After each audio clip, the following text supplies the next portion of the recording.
Bueno, buenas tardes. Estamos grabando la clase de Psicología 1 de los profesorados de las facultades de Economía, Filosofía, Ingeniería, Informática, ¿sí? Yo soy la profesora Lorena Gallosi. Buenas tardes. Bueno, les comento un poco cómo nos vamos a organizar hoy. Vamos a trabajar en primer tiempo el ciclo vital como perspectiva de la psicología que aborda el desarrollo vital del ser humano.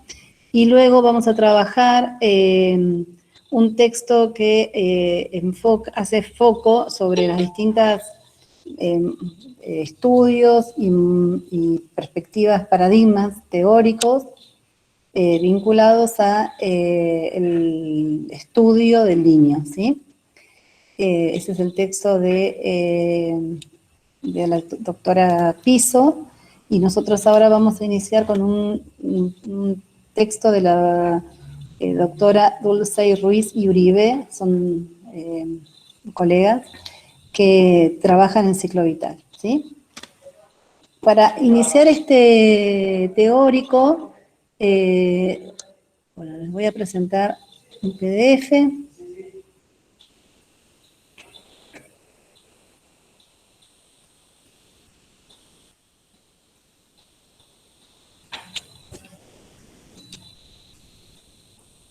Díganme cuando lo vean, ¿sí?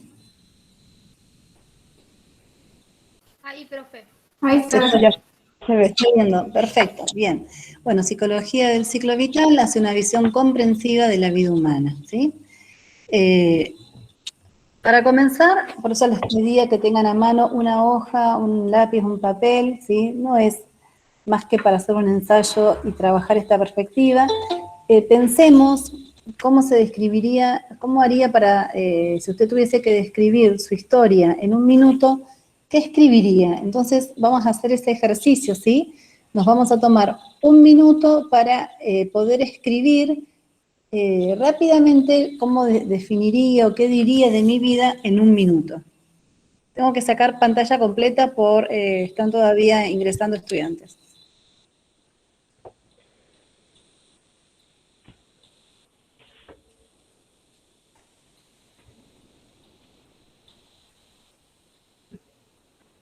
Profe, la segunda pregunta también. No, ahora nos vamos a dar un minuto para hacer la 1. Después vemos la 2. Démonos un minuto exactamente.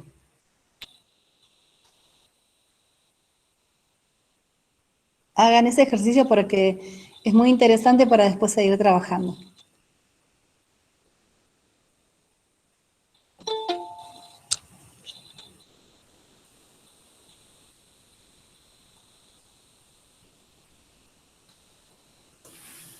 Hola, profe. ¿Qué tal?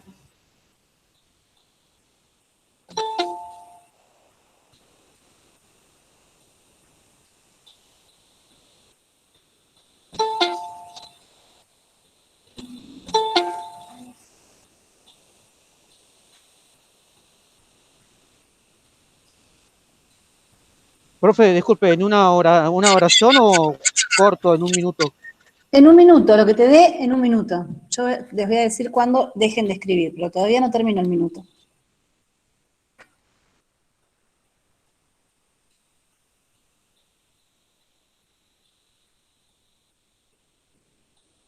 Hola, buenas tardes, profe. Buenas tardes.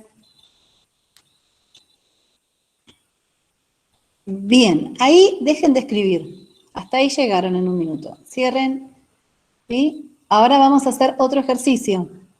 Den vuelta a la hoja, dividan la hoja en 3 espacios.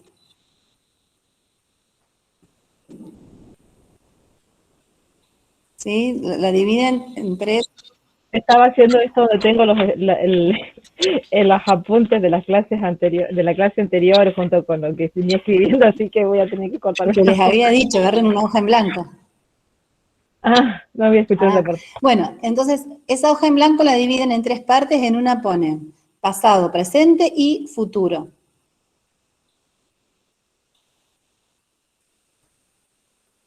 Y debajo del pasado hacen un dibujo y yo les digo a partir de cuándo y les digo cuándo dejen de hacerlo. a partir de ahora pueden empezar a dibujar en pasado, el dibujito del pasado.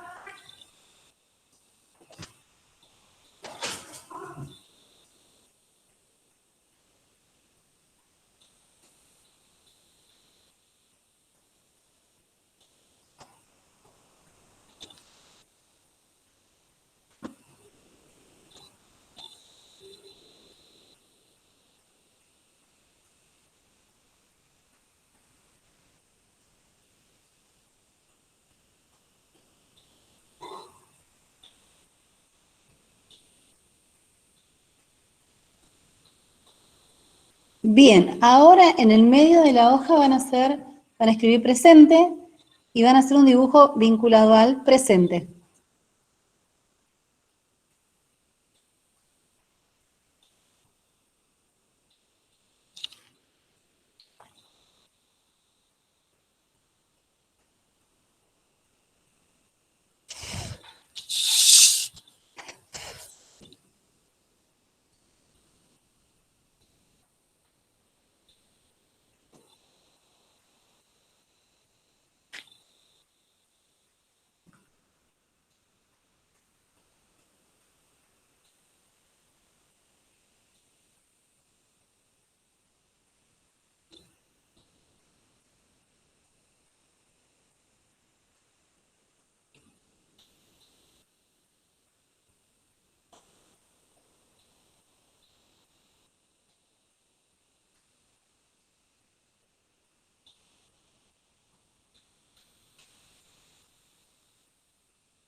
Bien, ahora vayan a la última parte de los cuadraditos, ponen futuro y tienen un ratito para hacer el dibujo del futuro.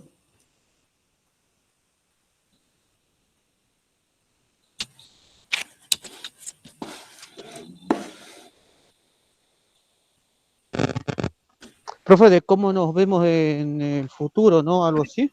Sí, claro. ¿Cómo se verían en el futuro?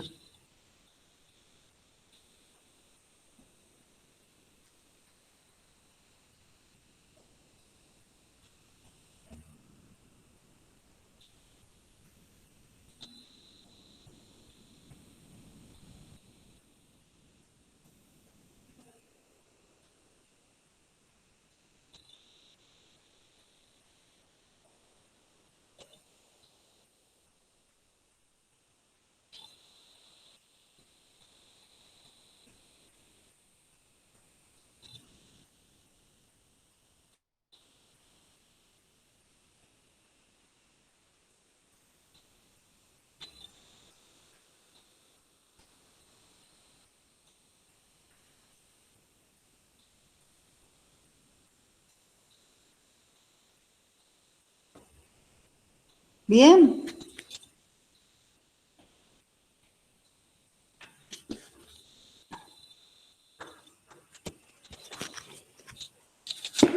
Bueno, muy bien. Ya está, terminamos con la parte gráfica. Bien, vamos a hacer ahora, pero esto lo vamos a ir recuperando todo el tiempo cuando yo esté dando el teórico, ¿sí? Así que viene bien que lo tengan ahí siempre a mano. Voy a continuar con los gráficos. ¿Se ve bien? No. Sí, profe. Sí, sí se ve. Lo que yo no puedo llegar a leer es la última partecita. ¿Ustedes sí? Donde dice 7. Sí, está chiquita la letra, pero se ve. Ah, bueno, entonces lo voy a hacer más grande. No está presentando la diapositiva, profe. ¿No? ¿Cómo que no? Yo la veo, ¿eh? No, o sea, no la presenta en el programa. Lo que me refiero es como que se ve el margen de edición y todas esas cosas. Pensé que es el de PowerPoint o es un PDF. Ah, no es un PDF. Es un PDF. Ah, pensé que era del programa PowerPoint. No, lo puedo poner en pantalla completa, mientras que no me estén Ahí. ¿Se pidiendo ve que... bien? Sí, ahí se ve. Se ve bien. Sí, pero Bueno, perfecto. Bueno, entonces vamos a Sí, empezar se a trabajar. ve bien. Ustedes tienen ya registrado, ubicado el texto de la profesora Elisa Dulcey y Cecilia Uribe. ¿Lo tienen? ¿Ya pudieron verlo? ¿Descargarlo o todavía no? ¿Son de los que que figuran como bibliografía? ¿Puede ser en la página? Sí, estaba ya descargado como bibliografía en la página de la materia. Quizás si lo tienen pueden tenerlo a mano porque yo, además de usar este PowerPoint, voy a estar haciendo como un paneo del texto. Bien, ¿Cuál dijo que era, profe? el texto que se llama, es sobre ciclo vital y se llama, esperen que lo leo tal cual es, Psicología del ciclo vital hacia una visión comprensiva de la vida humana. Profe, ¿ese está en PDF o que figuraba así como en modo texto en la página? Es un PDF. Ah, listo, ahora cuando llegue a casa Lo que pasa es sí que lo esta semana no busquen nada en Petco porque la Petco está caída. Si lo descargaron la semana pasada. Sí, lo descargué, pero el primer Ah, texto que bueno. presentaba en la primera clase lo tuve que copiar en un Word para poder leerlo. Ajá, bueno. profe, Sí, pero no me quiero... ¿sabes No qué? puedo... Queremos empezar mañana con mis compañeros del trabajo práctico, pero no anda Petco, lo voy a mandar por acá, ¿qué va a hacer? ¿El trabajo práctico? ¿Mm? Eh, sinceramente, se estaban ocupando las profesoras de la comisión de ese tema. ¿Ustedes están en contacto con ellas? No, no. No, Mañana porque nos tendré... dijeron que nos contactemos por Petco, pero Petco no anda. Claro, y bueno, chicas, vamos a tener que esperar una semana más. No tenemos muchas opciones. Igual ellas dijeron que cuando tengamos que hablar del trabajo íbamos a hablar, y si Petco no andaba no nos hagamos problemas. Exacto, exacto. Esperen un poquito, no hay apuro, tenemos todavía tiempo. Este trabajo práctico sí lo que es entregable, ¿sí? Y va a tener que ver con la unidad 1 y 2, o sea que vayan leyendo, vayan ocupándose de tener al día los textos. Bueno, vamos a empezar.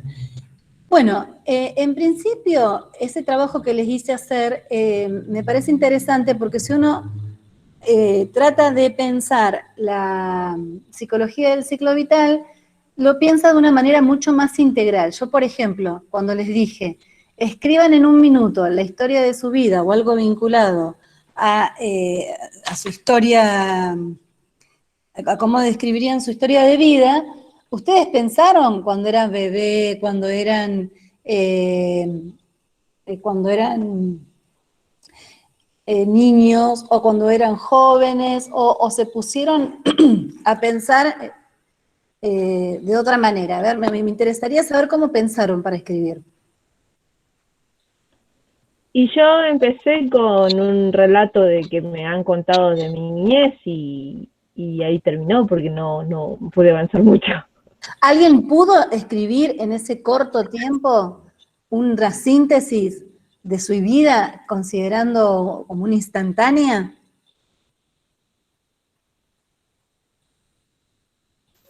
Hubo quien me dijo en un renglón y yo dije, bueno, Yo ahora que le había preguntado esto, porque no sabía que era más que una oración, pero perfecto. ¿Y qué? tampoco tenía mucha coherencia Ajá, léxica, ¿decirlo? bien. ¿Y lo pudiste hacer en una oración?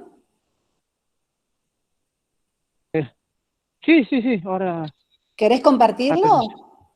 Espere que lo escribí en un WhatsApp y estoy caminando por la calle ahora. Eh, si me aguanta 2 o 5 minutos ahora que ya entro a casa de vuelta y... Bien. ¿Alguien más que quiera compartir? Yo, personalmente, se me hizo difícil. No lo Ajá, pude.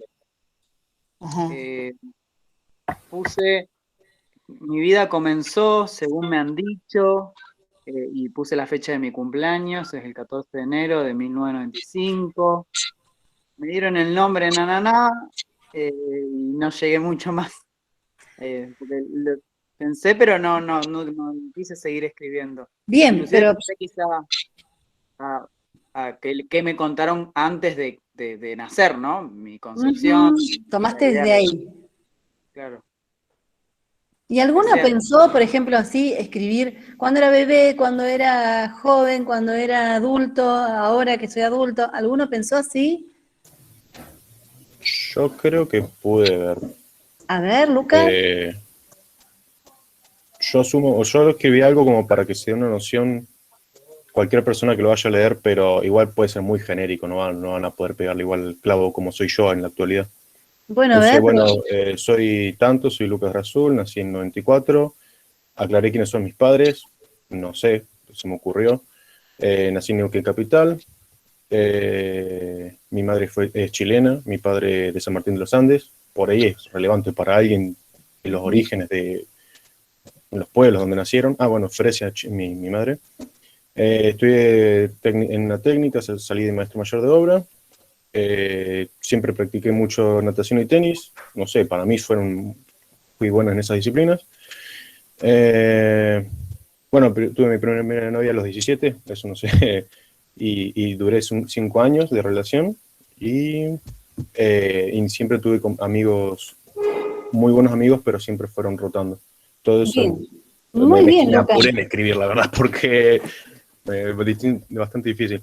No sé si, no sé si se está contando con más información, pero Me parece perfecto. Nos ayuda un montón. Si querés, si tenés ganas de compartirlo, ponelo en el chat, que me sirve un montón. ¿Pero por bueno, qué? No pongas Si tu le das nombre 2 igual. minutos, te Sí. escribe una biografía, chico. Yo puse una oración nomás. No. La idea era 1 minuto. No hagamos trampa. ¿Pero para no en el qué? tiempo que dijo. Sí, no, pero ¿para qué les hice hacer esta tarea? Que me parece fantástico el recorte que hizo Lucas y también el recorte que había hecho Nicolás. Ninguno pensó a los 2 meses, 2 horas y 3 minutos, ¿sí? Como se hace en psicología de Piaget, ¿no? Que hacía estudios así muy detallados de la cronología del tiempo. Ninguno se tomó el tiempo de decir, en mi fase oral, o en mi fase anal, o en mi fase libidinal, ¿sí? Como sería la teoría de psicoanálisis. Ni tampoco tomó, nos dijeron, dentro de mi desarrollo próximo, ni mi desarrollo potencial, o sea, no tomaron teorías. ¿Qué hicieron? Ni tampoco se pusieron a desplegar eh, cada momento, sino que fue lo más significativo lo que tomaron, ¿se entiende? Y para mí eso es muy importante porque esto tiene que ver con la perspectiva del ciclo vital. Estamos muy acostumbrados a hacer un estudio de la psicología del desarrollo, ¿sí? Con esta idea desarrollista, y lo que nos dice los estudios actuales sobre la psicología del estudio del hombre, del ser humano, es que no pensamos desde ningún punto de vista desde una teoría desarrollista.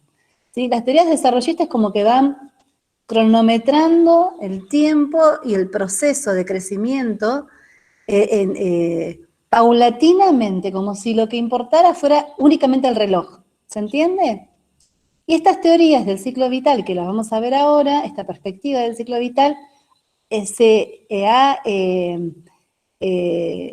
ido como fortaleciendo a la luz de lo que sucede en la actualidad, ¿sí? Es muchísimo más actual, con autores que han estudiado el estudio del hombre con otros supuestos, que es lo que vamos a trabajar hoy. Por eso también hicimos ese dibujo, ¿sí? Que también ahora ese dibujo les va a servir, y yo se los voy a ir preguntando a medida que vayamos trabajando los supuestos del ciclo vital. Bien, avanzo, ¿sí? Si no entra nadie, voy a poder tener suerte y voy a poder hacer otro tipo de vista.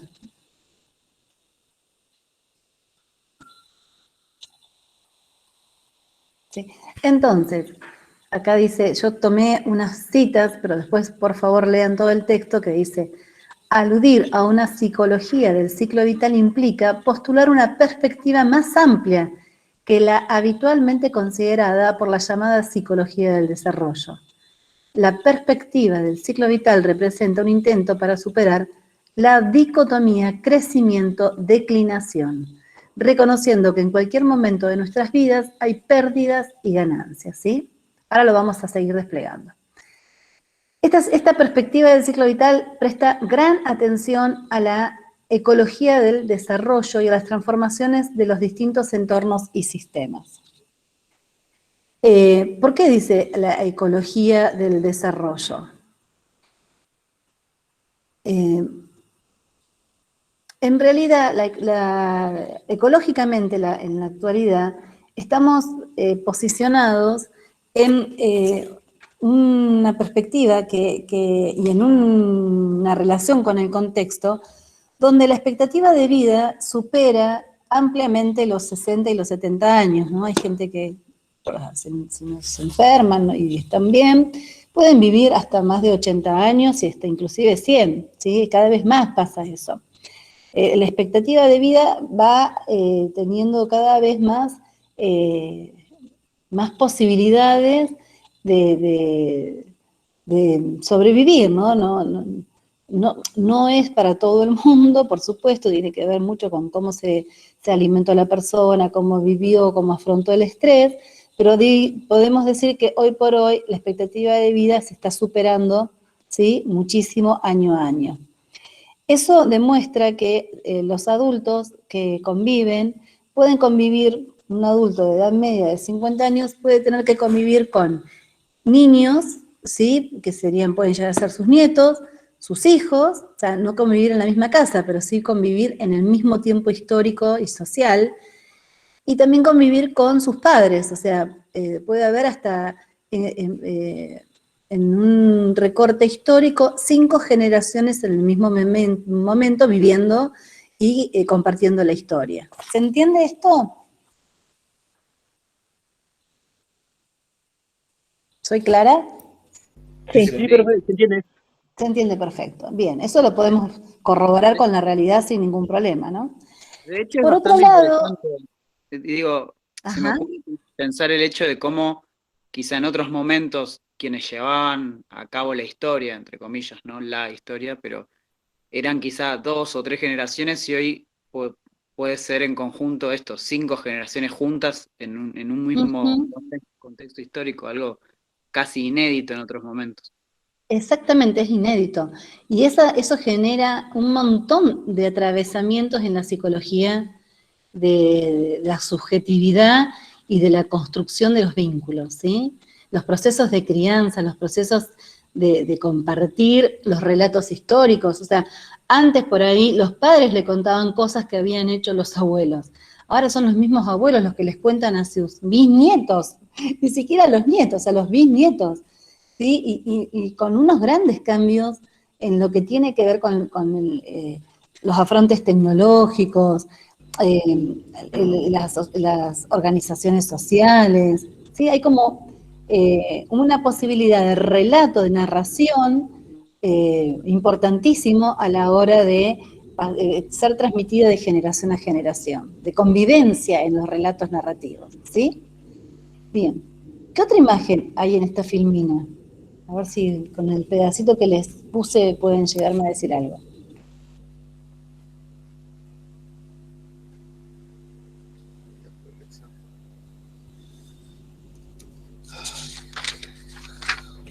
Yo lo que veo en la imagen es un bebé que está como agarrado al brazo de la que parece ser la madre y que está como se está dando la espalda con el que parece que sería el padre y a la vez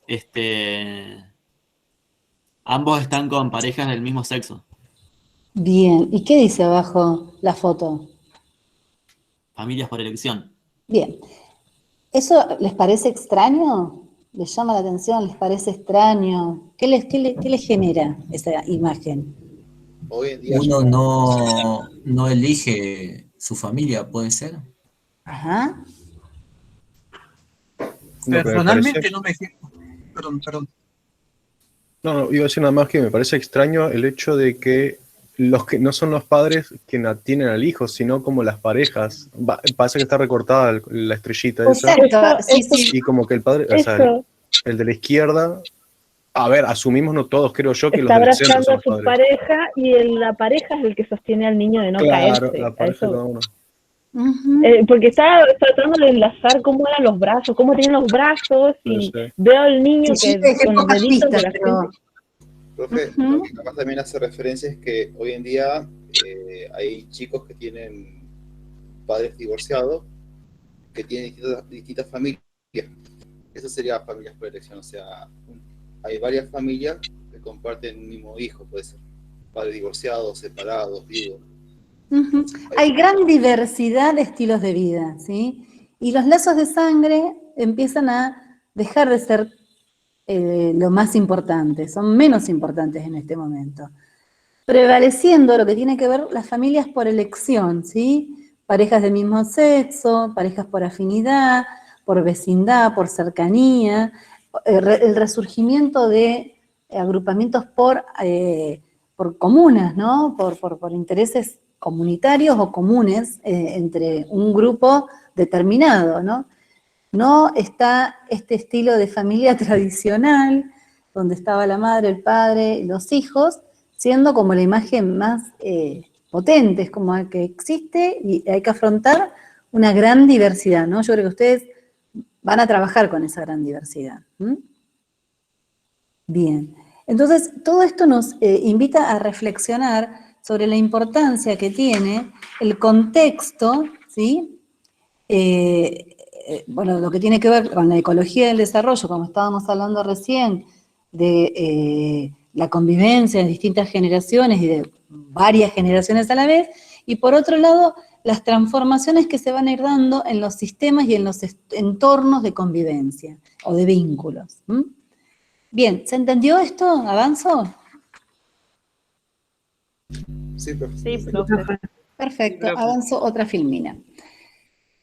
Bueno, yo ahora voy a trabajar los postulados. No los leí antes, se los voy a leer ahora, y que están, algunos postulados relacionados con las perspectivas del ciclo vital. Uno, el ciclo vital como envejecimiento diferencial y progresivo, ¿sí? Entonces ahora me voy a la filmina 3, que dice, las formas de envejecer son tantas como individuos existen, ¿sí? ¿Y qué imagen tenemos ahí con esa frase? Que a un hombre anciano dando como un joven. Que no necesariamente tiene que ser un señor adulto que va al bar y juega al ajedrez con sus compañeros, no sé. Exacto, ¿no? O se va a tomar un café y leer un libro. Sí, hay quienes quieren y hay quienes no. O sea, no es una obligación andar en bicicleta. Pero podemos ver gran diversidad de formas de afrontar el envejecer, ¿sí? Hay quienes son más tranquilos, prefieren estar en la casa, hay quienes les encanta viajar. De hecho, no sé si ustedes tienen, yo por ejemplo, mis padres tienen más de 70 y no han parado, o sea, la pandemia los golpeó porque no pudieron seguir viajando de la manera en que estaban viajando, o sea, se dieron la oportunidad de viajar, de disfrutar muchísimo, algo que no habían podido hacer en sus etapas laborales, ¿no? Entonces, es una manera distinta de vivir la vejez. Hoy por hoy hay muchísima gente, perdón, voy a tener que salir de la pantalla completa para poder ingresar. Es necesario pensar que hay muchas maneras, así como decimos que hay muchas formas de ser niño o de pensar las infancias, también hay ese nivel de diversidad de pensar la juventud, la adultez, el envejecer, ¿sí? Hay muchas maneras de afrontar los distintos ciclos vitales, los distintos momentos del ciclo vital. ¿Se entiende? Hace poco hubo una noticia que estaba tratando de encontrar, pero no puedo, que es una señora que rompió varios récords mundiales a su edad, con algo así, 90 años, y lo extraño de todo esto no es que ella era una atleta profesional desde los 20 o algo así, empezó como a los 60 y pico. Mirá qué interesante. Empezó ahí y a los 90 empezó a romper récords en su categoría, que no recuerdo ahora. Me encantaría poder compartirla, pero no encuentro la noticia. Es muy interesante eso. Es como también las personas que tienen 60, 70 años y se inscriben en la universidad para estudiar una carrera universitaria, ¿no? Ahora yo lo veo como bastante habitual eso. Siempre tengo algún estudiante que yo les digo de la tercera juventud, ¿no? O también, a ver, recuerdo que yo hace ya como 30 años, sí, 20 años, hice un viaje a Machu Picchu y cuando estaba haciendo el camino del Inca, me acompañaba una señora que tenía 75 años caminando, haciendo el camino del Inca. Y con total estado físico, ¿no? Y eso me llamó mucho la atención en ese momento. Imagínense que hace 30 años atrás era también algo más notorio que ahora, ¿no? Bien.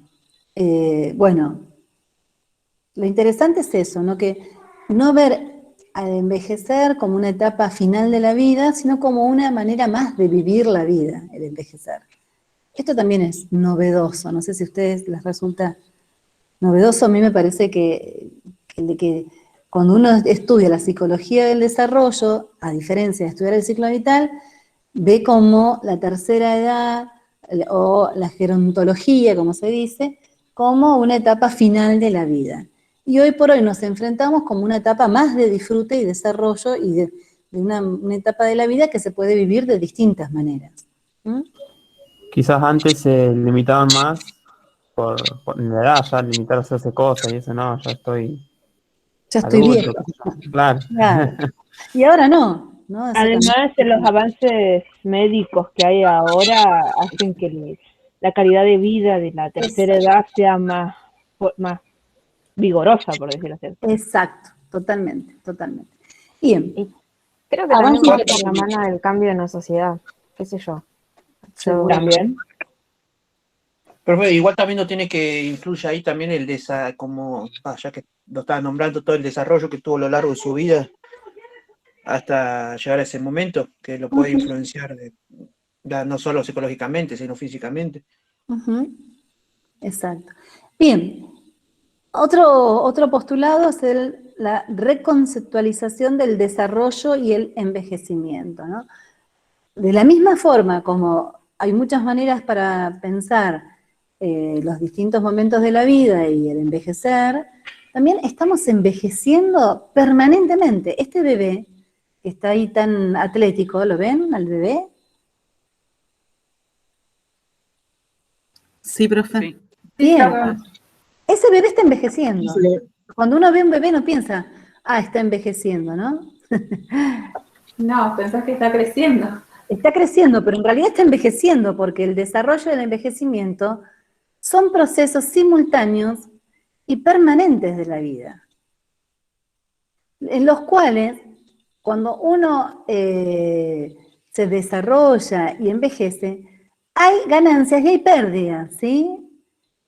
El señor andaba en bicicleta, el bebé todavía no puede, ahí hay una ganancia, el señor puede andar en bici, el bebé tiene que estar tirado en el piso, ¿sí?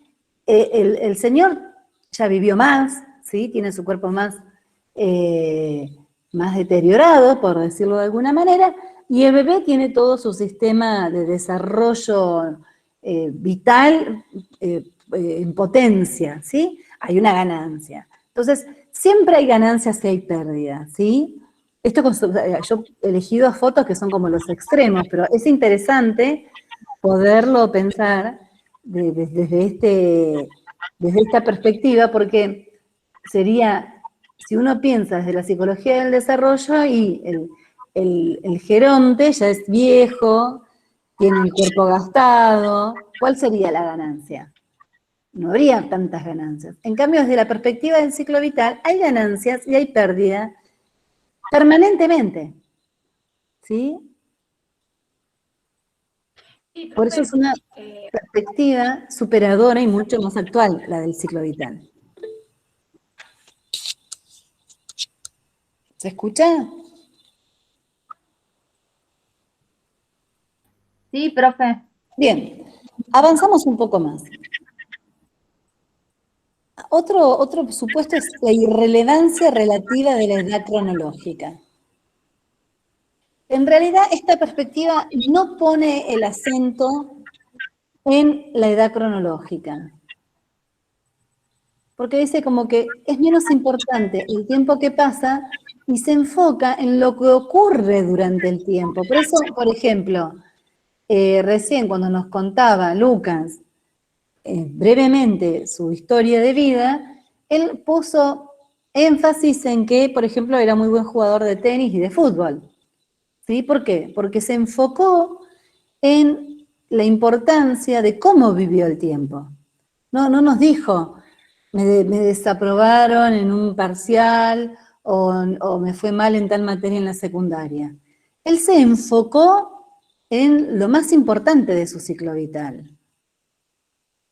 Entonces, al enfocarnos en la importancia del ciclo vital, pasa totalmente a ser distinta las etapas. Lo que tiene relevancia es lo importante de los momentos que vivo y cómo los vivo y cómo se graban en mi vida. ¿Se entiende eso?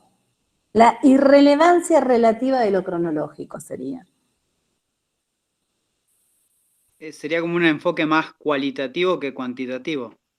Exactamente, porque, bueno, es genial que me trajiste esta observación. Las ciencias actuales ven que todo, aunque estemos estudiando matemática, quizás ustedes me lo pueden decir mejor a mí que yo, a mí misma, pero todo tiene que ver con construcciones hechas por el hombre, enfocadas en poca posibilidad de objetividad y mucha posibilidad de perspectiva humanizante, porque está hecho por el hombre. Entonces, todo lo que tiene que ver más con la narrativa, cómo narramos, cómo nos autopercibimos, es más interesante y más importante que cuánto medimos, cuánto pesamos, cuánto tiempo vivimos, ¿sí? Lo cuantificable es muy relativo. Si en un momento de la historia de la psicología era primeramente evolucionista y estaba profundamente centrada en poder narrar la evolución, ¿sí? El minuto a minuto de cómo había sido ese desarrollo, después la perspectiva desarrollista empezó a tomar como las etapas de la vida y a ser más relativo con estos recorridos cronológicos. Hoy por hoy el recorrido cronológico resta importancia, no es lo que más nos interesa. Muy bien, avanzo un poquito más. Otro supuesto es la revisión del modelo deficitario y de estereotipos sobre el envejecimiento, la vejez, ¿sí? El crecimiento, podemos decir también. Entonces dice, se refuta el énfasis deficitario y las generalizaciones injustificadas y sugiere la revisión de la imagen que tenemos de la vejez y de la persona anciana. Por ejemplo, yo ahí puse una foto de un filósofo, escritor, bueno, una persona con muchísima lucidez, que es súper enérgico, permanentemente escribe, da disertaciones, y ya tiene casi 100 años, que es Edgar Morin, ¿sí? No sé si lo conocen. Sí.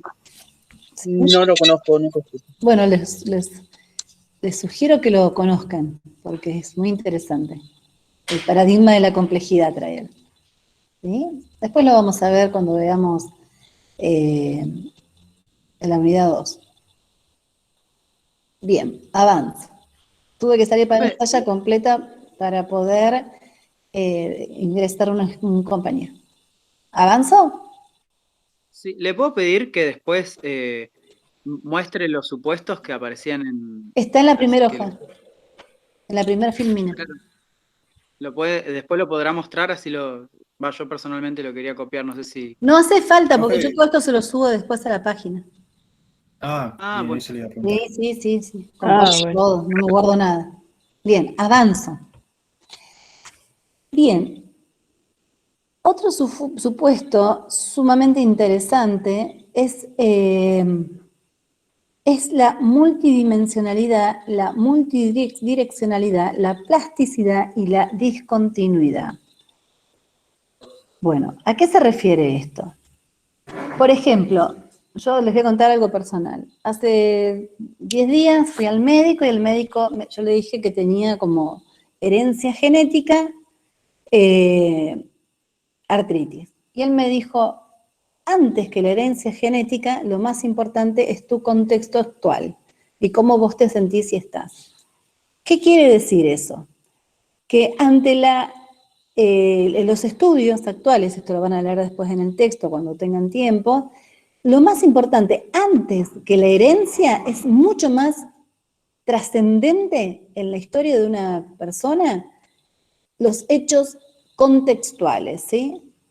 Profe, eso tiene que ver con los estímulos ambientales, ¿no? Exacto. El contexto es mucho más determinante que lo genético. ¿Sí? En términos absolutos, el efecto genético es estable, pero en términos relativos, la influencia genética decrece. ¿Sí? ¿Qué quiere decir esto? A medida que vamos creciendo, el ambiente nos va moldeando. ¿Cómo? Disculpe, se me trabó cuando estaba diciendo la otra frase anterior.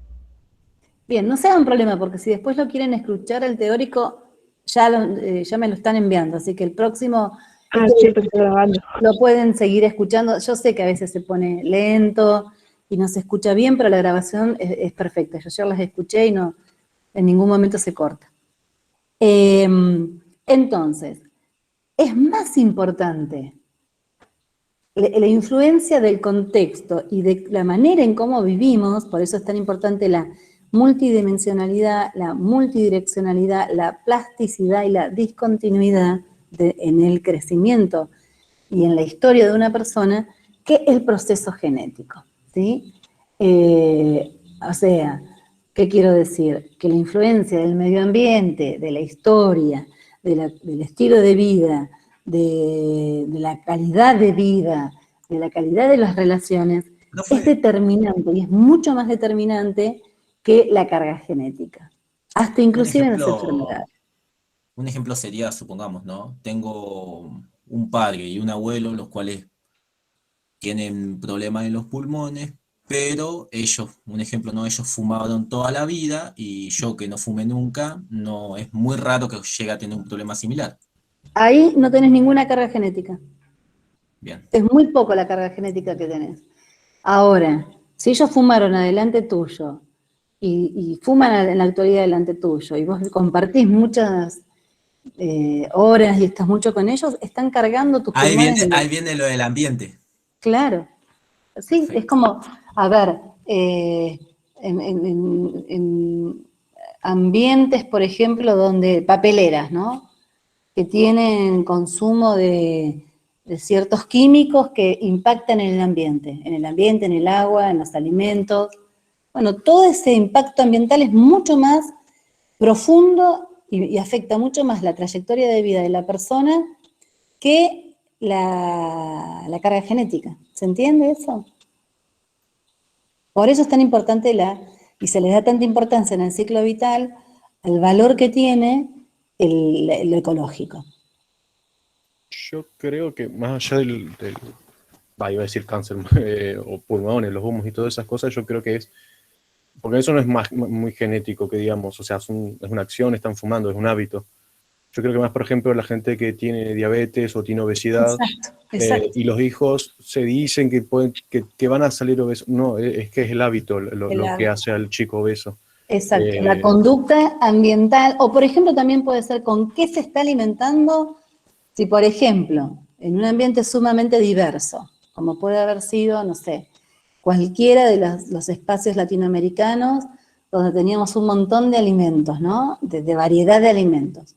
Y se empezaron a generar monocultivos, ¿sí? Y en vez de comer variedad de alimentos, se empezó a alimentar la persona con solo algunos alimentos, y con un exceso de azúcar o con exceso de carne, ¿sí? Bueno, ese monocultivo impactó en la vida de esa comunidad, generando una pobreza y un exceso de proteínas que ese cuerpo no necesitaba, y hoy por hoy tienen efectos de salud en la población que dan índices de problemas crónicos con respecto a la salud integral. ¿Se entiende? Así todo no se descarta, digo, por ejemplo, un ejemplo que se me viene a la cabeza, hablando en términos muy dicotómicos, sería el cáncer de mama, cómo está distribuido, aunque se podría, digamos, hacer una revisión crítica en términos de perspectiva de género, pero hay una predisposición genética ahí, bueno, esto, digo, para complejizar la discusión. Bien, pero ¿sabés qué? Iría a ver los estudios, porque muchas veces hay mujeres que por ejemplo, no tienen, pues tienen alguna cuestión genética, pero por ejemplo, por algunas lecturas que he hecho, que han tomado anticonceptivos desde muy temprana edad sin interrumpir los anticonceptivos. Y los anticonceptivos son factores de dificultades hormonales y pueden generar cáncer de mama o de útero. Inclusive también pueden ser preponderancia para que se disponga el cuerpo a hacer una CB, ¿sí? Entonces hay que, la carga genética es muy relativa, hay que siempre cruzarlas con los hábitos de las personas. Claro, en realidad son la expresión de esos genes que están en todos los cuerpos, en todas las personas, de acuerdo al estímulo medioambiental, sean buenas condiciones o malas condiciones, generan rasgos que predisponen a la generación de ciertas enfermedades. Exacto. Como por ejemplo acá en la zona petrolera, la mayoría de la gente o los niños sufren de problemas respiratorios. Cuando ese chico va a otro lugar, los genes no expresan esos problemas medioambientales. Sí, también, por ejemplo, en las grandes ciudades, ¿no? Yo conozco mucha gente que me dice, vivíamos en Buenos Aires y estábamos permanentemente con problemas respiratorios y con, pero hay una disposición al smog también ahí. ¿Sí? No ver el sol, tomar muy poco sol. Bueno, vivir en grandes urbes donde no hay posibilidades de tener una calidad de vida vinculada a la naturaleza, y bueno, también genera una disposición a enfermarse distinta que quien se expone al sol, hace ejercicio, realiza deportes al aire libre, todo eso, bueno, mejora la calidad de vida, está totalmente comprobado. Profesora. Sí. ¿Qué sería esto de la discontinuidad en esto de los rasgos y características? ¿Cómo podríamos verlo, digamos, la discontinuidad? A ver, pero te volviste para atrás. Yo avancé un poquito más.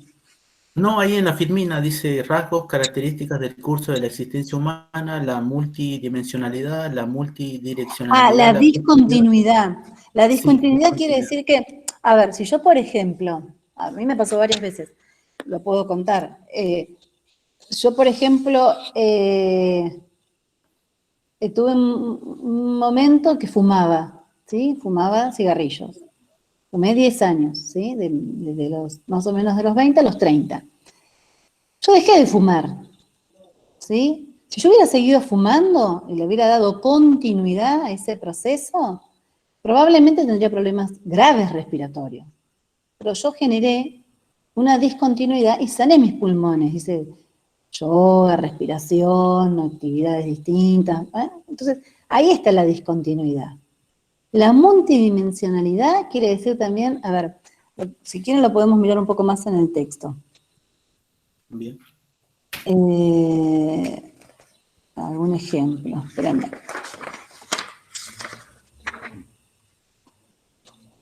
Dice, quienes comparten la perspectiva del ciclo vital, bueno, ahí tienen a Baltes, Tomer, Luhr. Es una otra forma, consideran como rasgos característicos del curso de la existencia humana la multidimensionalidad, la multidireccionalidad, la plasticidad y la discontinuidad. Ello implica, en la práctica, que muy diferentes factores y sistemas se conjugan e interactúan en disímiles direcciones en la construcción del ciclo vital de cada persona.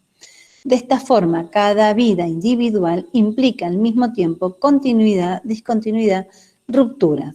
Algunos aspectos se mantienen a la vez que en cualquier tiempo surgen otros nuevos. Con respecto a la plasticidad, observa Pedersen en el 2000 que en términos absolutos el efecto genético es estable, pero no en términos relativos la influencia genética decrece. Si la varianza del entorno se incrementa y se distribuye en forma equivalente a la importancia de la genética, no se incrementa. En sentido similar, y desde la perspectiva de la psicología evolucionista, se pronuncia Keller, al aludir programas genéticos abiertos, tendencias genéticas y moldeamientos debido a la influencia del entorno. A lo anterior hay que agregar que a partir de los hallazgos derivados del proyecto del genoma humano, van quedando atrás muchos supuestos fatalistas. Por ejemplo, antes decían, si lo tenés en la genética, y bueno, la genética determina, había como un valor en lo genético. ¿Se acuerdan que inclusive se guardaban las células madres y todo porque parecía que todo se podía resolver vía la genética? Sí, sí, sí. Sí, eso fue hasta una moda. O sea, yo me acuerdo hace como 20 años atrás fue hubo bancos de células madres, no sé si recuerdan esto. Bueno, hoy por hoy se sabe que es mucho más importante la influencia del medio ambiente, del medio y el contexto que la disponibilidad genética. ¿Sí? No se le resta importancia. Hay factores genéticos, pero lo genético no es determinante y decrece bajo la influencia del contexto. ¿Se entiende? Sería la influencia del contexto y la interacción que realiza ese individuo con ese contexto en el que está inserto. Exacto. Bien. Sí, Esta sí, relación integral entre... La simbiosis, sí, sí, sí. Sí, nosotros somos sujetos medio ambiente, somos personas que influenciamos y somos influenciados por el ambiente. Bien, sí. ¿Bien? ¿Se ¿Se entiende eso? Profe, nosotros, hola, habla Sí. Daniela. Yo también estoy estudiando, por ejemplo, medicina. Bien. Y nosotros, por ejemplo, sabemos que el genotipo más lo que es el medio ambiente va a dar a lo que es el fenotipo. Por Exacto. ejemplo, como para que lo entiendan así, por ejemplo, las flores de la hortensia. Depende de donde sean plantadas, va a dar un color color de sus flores. Por ejemplo, en una tierra ácida va a dar azul, y si es una tierra más alcalina va a dar rosado. Entonces tiene que ver mucho esto con el ambiente. No solamente el genotipo, sino el ambiente va a ser lo que vamos a expresar. Exacto. También nosotros lo veíamos con un ejemplo en mellizos. Los mellizos tienen los mismos tipos de genotipos, o sea, los genotipos es igual. Ahora, los mismos mellizos capaz que son separados con familias diferentes y depende del ambiente en donde están creciendo esos mellizos, van a poder capaz que, no sé, tienen los dos el genotipo de alguna enfermedad.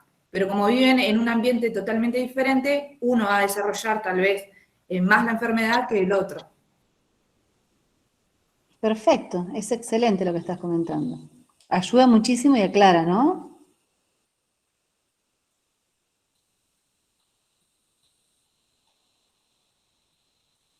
Bien, avanzo un poquito. Bueno, otra cuestión que toma estos supuestos del ciclo vital es el contexto y la historia de las personas, ¿sí? Entonces, depende el contexto, la historia. Yo tomé una frase que dice, en todas las épocas de la vida, el sí mismo, que sería como el yo, la fuerza yoica, el self, digámoslo de mis palabras, ¿sí? O la subjetividad, o la posibilidad de afronte a la realidad, o la posibilidad de afronte al contexto, puede continuar siendo un sistema de afrontamiento y mantenimiento de la integridad, poderoso y resiliente. Ciclo vital dice que ante una misma circunstancia, una persona puede sacar una circunstancia adversa, ¿no? Puede sacar un potencial ilimitado para poder afrontar esa situación, o esa dificultad, o esa, saliendo un poco de esta teoría de lo traumático como determinante, ¿no?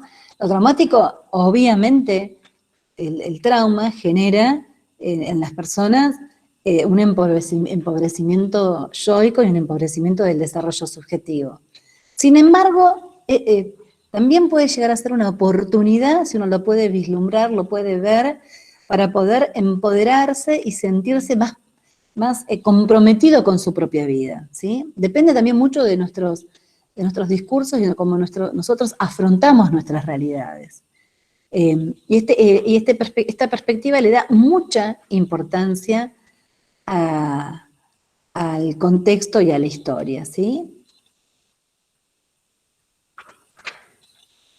Bien. En ese sentido, sería interesante cómo el sí mismo, el self, el yo, la subjetividad, se autocomprende, porque supongamos que yo comprendo que mi propia vida está muy influenciada por la predisposición genética.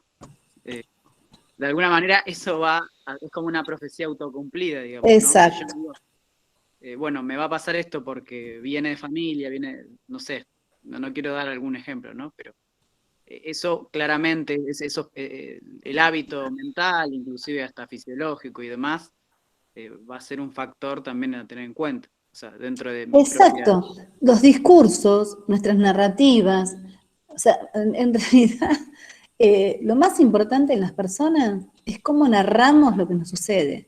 Si nosotros narramos como un cataclismo y que no vamos a poder salir nunca de esa situación, y seguramente nos empobrezcamos, nos debilitemos, nos enfermemos cada vez más, ¿sí? Pero si tenemos una fronte con un deseo de poder salir y empezamos a buscar respuestas y herramientas, hacemos de nuestra vida una caja de herramientas para resolver esos conflictos, quizás nuestras posibilidades de crecimiento y desarrollo personal se multipliquen, se fortalezcan, nos sentamos más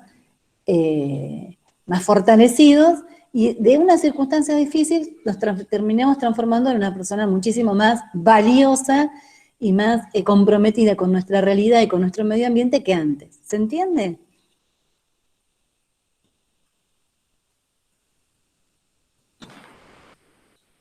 Sí, profe, sería como, depende de la forma que usted afronte esa situación. En realidad es con qué narrativas y con qué discursos está atravesada mi subjetividad. Después eso lo vamos a seguir viendo, ¿no? Pero en realidad es, ¿cuáles son las narrativas, los pensamientos, las circunstancias que me están habitando, ¿no? O sea, ¿cuál es la palabra que me está habitando? Me siento mal porque genéticamente, decía recién el compañero, tengo una enfermedad genética y no la voy a poder resolver, o bueno, sé que tengo una enfermedad genética, pero sé que si me cuido con la alimentación, hago deporte, tomo sol, trato de resolver las situaciones y no me dejo estar, y me chequeo permanentemente, voy a estar mucho más sano. O sea, ¿con qué narrativa estoy habitando mi vida? Eso es mucho más esperanzadora, ¿no? Esta perspectiva. Eso no quitaría la realidad, ¿no? Que se estaría viviendo. Es que la realidad es cómo la interpretamos. La realidad, ¿cómo interpretamos esa realidad? Eso que me pasa, cómo lo interpreto y cómo lo afronto. Eso, usted se refiere como a controlar la psique y... En realidad es poder revisar qué es lo que habita mi psique. ¿Qué es lo que está habitando mi psique? ¿Qué discursos está habitando mi psique? Somos lenguaje, además de materia, somos lenguaje. Entonces sería algo así como si yo sé que, supóngase, mi abuelo es hipertenso. Mi papá ahora le diagnosticaron hipertensión. Si yo sigo diciendo que voy a ser hipertensa en el futuro, digamos... No, y no solamente decirlo, sino que seguís generando en tu vida los patrones de conducta que tuvieron. Por algo tu papá y tu abuelo llegaron a ser hipertensos. Claro, sería como cortar eso, tendría que cambiar todo lo que ellos hicieron Poder para no llegar. revisar, claro, poder revisar bien. los estilos de vida, pero en realidad por ahí la palabra clave en ese caso es, voy a revisar qué pasó en la vida de ellos y qué efectos ambientales y cómo fueron sus estilos de vida para llegar a ser hipertensos. Y voy a cambiar quizás algunas conductas y algunos aspectos de mi vida para revertir esos decires y esas vivencias y esas experiencias. Y yo que tengo más chance porque soy más joven, voy a poder hacer algo distinto. Bien, bien. Es Sí, como dice el nutricionista, no estás haciendo dieta, estás haciendo un cambio en tu Claro. alimentación. Antes se lo veía como que ibas al nutricionista y era que quería hacer dieta. Y no, en realidad Bueno, comemos además, más. no los puedo ver porque tengo pantalla completa, pero no sé quién estaba hablando. Pero además, por ejemplo, ya sabemos que si queremos tener una vida integral sana, hay que alimentarse bien, poder darle espacio a la relajación y al disfrute, ¿sí? Y también, bueno, poder realizarse, tener un trabajo, pero no solamente, por ejemplo, si uno es fanático del trabajo y le va a quedar renga la vida porque no se está alimentando bien, porque no está haciendo actividades que tienen que ver con el placer, bueno, eso tampoco va a ser bueno para la vida de la persona.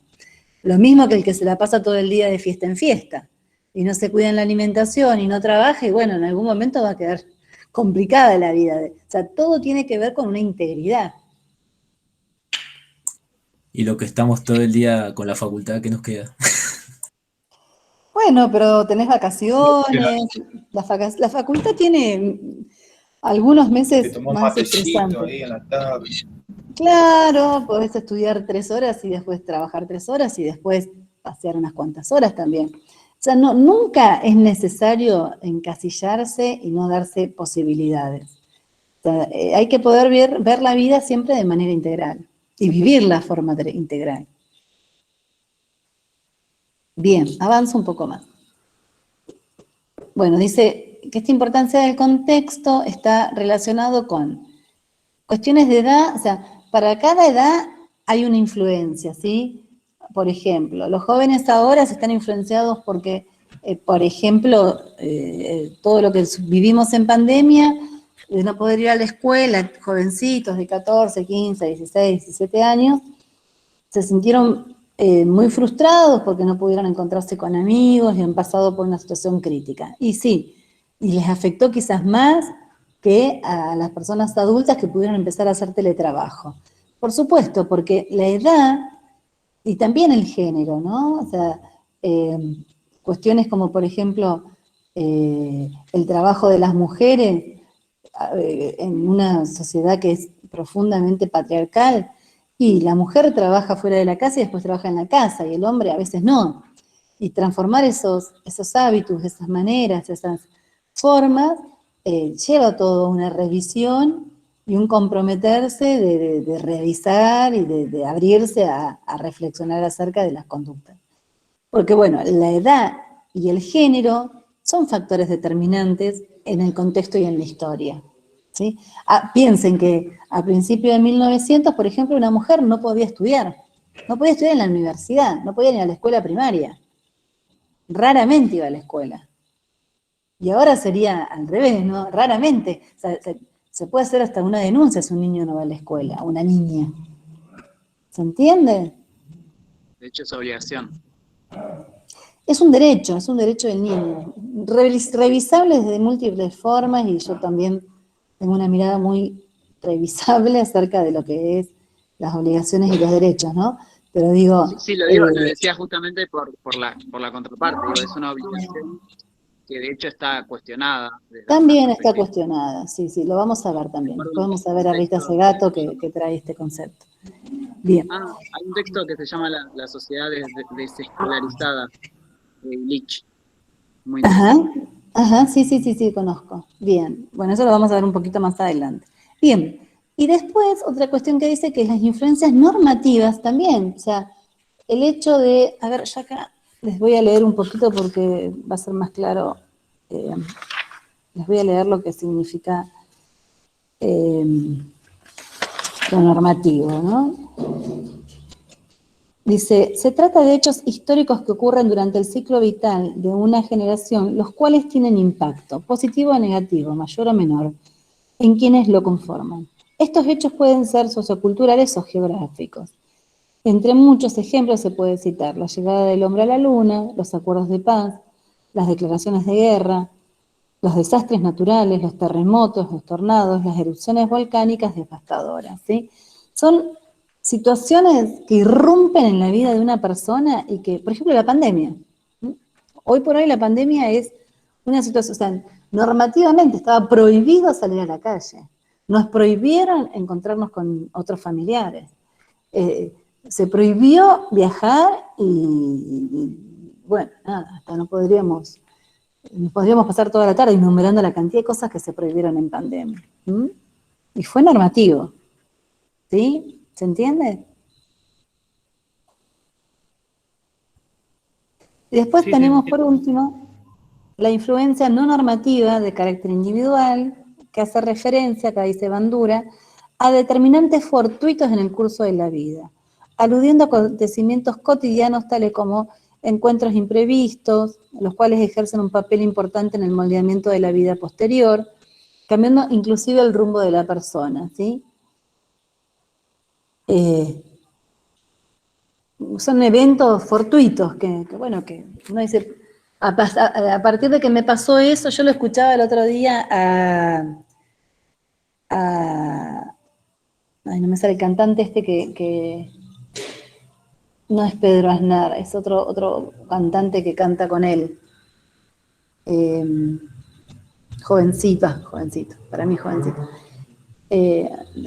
Abel Pintos, que él decía que él no se había dado cuenta nunca que tenía buena voz, y que una vez la maestra lo hizo cantar, y cuando lo escuchó se quedó como impactada por su voz, y que esa emoción que sintió ella, a él le llegó tan profundo que fue como la causa para que él empezara a darse cuenta y a buscar permanentemente la posibilidad de ser un cantante. Y fue un hecho inédito. Si no hubiese existido esa persona en su vida, él decía, ¿no? Quizás no sería cantante. Pero fue tan profundo ese encuentro, y aparte no fue normativo, fue fortuito, ¿no? Que le cambió la historia. Quizás estaba en su historia que pasara también eso, pero bueno, pasó. Bien. Me están cayendo granizo. ¿Qué? Sí, que empezó a caer granizo. Acá en Ah, Polié. acá no, acá en Cipolletti no llueve por ahora. En 5 se cayó un par de gotas gruesas y se calmó. Bien. Está granizando. Bueno, ¿dónde está granizando? Tenemos varios. En Plotier. Bueno, se ve, yo estoy mirando estoy en la terraza de mi casa y se ve una nube gris, pero así imposible de saber qué está pasando. Bueno, cuídense, espero que no les pase nada. Bien, hasta acá, ¿cómo vieron el teórico? ¿Lo entendieron? Los invito a que revisen sus dibujitos. Ay, sí, las plantas, pobrecitas.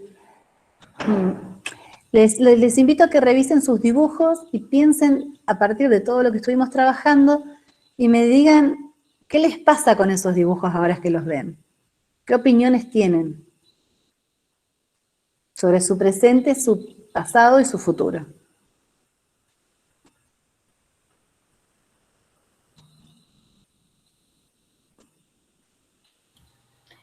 Para mí el pasado era muy libre y ahora es como que está condicionado el presente y el futuro a la pandemia, ¿no? Hablar del futuro es como muy incierto porque todo nos queda condicionado a las limitaciones que nos pueda poner el COVID y sus variantes. Así veo mi futuro, temiendo esta enfermedad. ¿La enfermedad de qué? No te escucho. Que así veo mi futuro, digo, temiendo a esta enfermedad, a esta pandemia. Ah, la pandemia. Sí, que no es una enfermedad, es una pandemia, es otra cosa.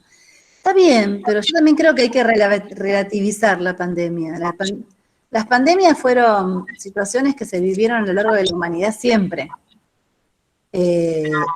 Y lo peor que nos puede pasar es no cuidarnos, por un lado, y por el otro lado, tenerle miedo. Yo creo que la pandemia hay que desarrollar la capacidad de cuidarse. Sí, claro, en el pasado, por ejemplo, yo me veía... Hola. Sí, en el pasado, por ejemplo, me veía, digamos, pasando mis propios límites, ¿no? Si corría 21 kilómetros, quería llegar a los 30, y así me veía en el pasado. Esas eran mis metas y mis desafíos personales. Y después con esta pandemia cambió todo, ¿no? Ya no pudimos ir más a los gimnasios, los grupos se cerraron, la facultad quedó ahí medio en stand-by. Entonces, como que nos cambió la vida. Hubo un pasado viejo y hay un futuro muy incierto en esto. Bernarda, pero también pensá que hubo ganancias, seguramente hay ganancias. La pandemia nos sacó, debe haber algunas cuestiones que ganaste. Sí, uno aprende más a disfrutar de la familia, aprende también a, digamos, yo creo que hay que aprender a disfrutar el encierro, ¿no? Tratar de hacer más cosas por nosotros, pero queda ese miedo. Esto, por ejemplo, de no poder viajar, es feo. Pero bueno, No, qué sé yo me he cuidado, no he pasado por el COVID, pero porque me encerré. Me encerré y no... Pero bueno, todos lo vivimos de una forma diferente. Hay familias totalmente muy afectadas, por esto. Yo en mi caso tengo una hija, por ejemplo, y ella no tiene hermanitos, no pudo ver sus primitos, sus amigas, y no sabemos qué va a pasar con eso. Seguramente, yo sé que es muy difícil y que para muchos ha sido terrible, porque bueno, vivir una pandemia, y además una pandemia que todavía no está resuelta, ¿no? Bueno, impacta muchísimo, pero hay ganancias. Yo creo que tenemos que empezar a ver, hay como más conciencia del cuidado del medio ambiente, hay más conciencia del cuidado de los vínculos. Bueno, de a poco vamos a empezar a recuperar de alguna otra manera, pero empecemos a mirar qué oportunidades nos dio esta pandemia, ¿no? y eso es lo que se refiere, profe, con lo de ver la narrativa de otra forma, ¿verdad? Porque, digamos, ahora que miro el dibujo, yo me doy cuenta que algo así puede ser, porque, digamos, como le pasó a nuestra compañera, a ver, yo también sentí mucho encierro, la verdad, y como que no fue muy agradable, que digamos, pero ahora dibujo, que en el presente estoy sentado, así que tengo la compu y estoy escribiendo, como que me estoy poniendo un toque las pilas, y el futuro es... soy yo, vestido con camisita, con los pantalones, escribiendo una ecuación en un pizarrón. Es como que yo me tiro para allá arriba de que yo voy a llegar a ser profe, de alguna manera.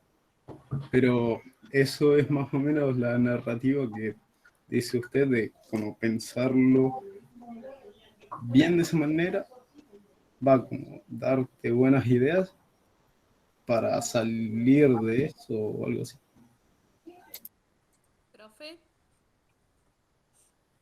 Yo los invito a revisar todo tranquilos, vuelvan a leer, miren después miren estos dibujos donde ustedes pusieron su presente, su pasado, su futuro, y revisen a ver qué aportes le hace esta perspectiva del ciclo vital a este ejercicio que hicimos de detenernos, en mirarnos, en vernos sobre nuestra vida y nuestra historia y nuestro recorrido histórico, ¿no?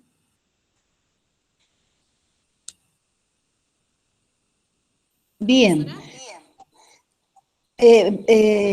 Los invito a que cierren el micrófono cuando estoy hablando, porque si no se retumba, ¿sí? Por favor. Profe, hay una compañera que quiere hablar, pero se la escucha muy bajito. Ah, perdón. Me muteo, así la dejo hablar. ¿Me escucha bien, profe? ¿Laura Sí. Garcés? Sí, sí, sí. Si hablas cerca del micrófono te vamos a escuchar mejor. ¿Ahí me escucha? Ahí sí. Bien. Bueno, mi aporte era más que nada, yo trabajo en una escuela secundaria Y yo lo que puedo ver que a los chicos les está costando bastante esto de volver a socializar con el entorno. Veo que están muy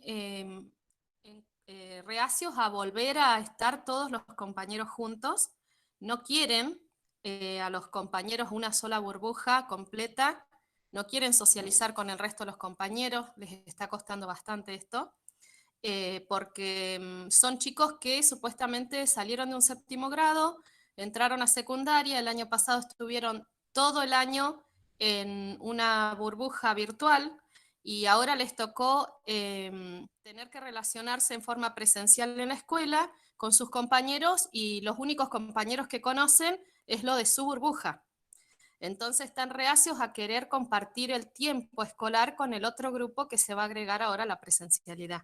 Entonces creo que esto lo que provocó también la pandemia es que a ellos les esté costando bastante esto de tener que socializar con el entorno que se les viene. O sea, los cambios, por lo general, a la persona le afectan y muchísimo, porque les cuesta interrelacionarse con las demás personas cuando se habitúan a un tipo de vida. Y es como que ellos así piensan que están bien y no quieren volver a la presencialidad total. Eso es lo que yo pude ver. Mira, hay algo que me parece que es importante. ¿De qué número estamos hablando, Laura, de estudiantes? ¿Cómo? ¿De qué número de estudiantes estamos hablando? Y son por burbuja 12. Y quizás la burbuja tiene que ser 12. O sea, por ahí cerrate el micrófono cuando hablo, Laura, si no se hace eco. Eso. Quizás el tema es la sobrepoblación de espacios. Está demostrado, yo creo que yo estuve investigando y escribí un artículo sobre primera infancia, pero una de las cuestiones que se resignifica y se valora es que en realidad la burbuja es el número ideal y es el número con el que se tiene que trabajar. Y que si estamos hablando en primera infancia, que son burbujas de 7 niños, ellas en un momento tenían hasta 20, el planteo que se está haciendo actualmente es que quizás ese número 20 es el que no se puede sostener, con o sin pandemia.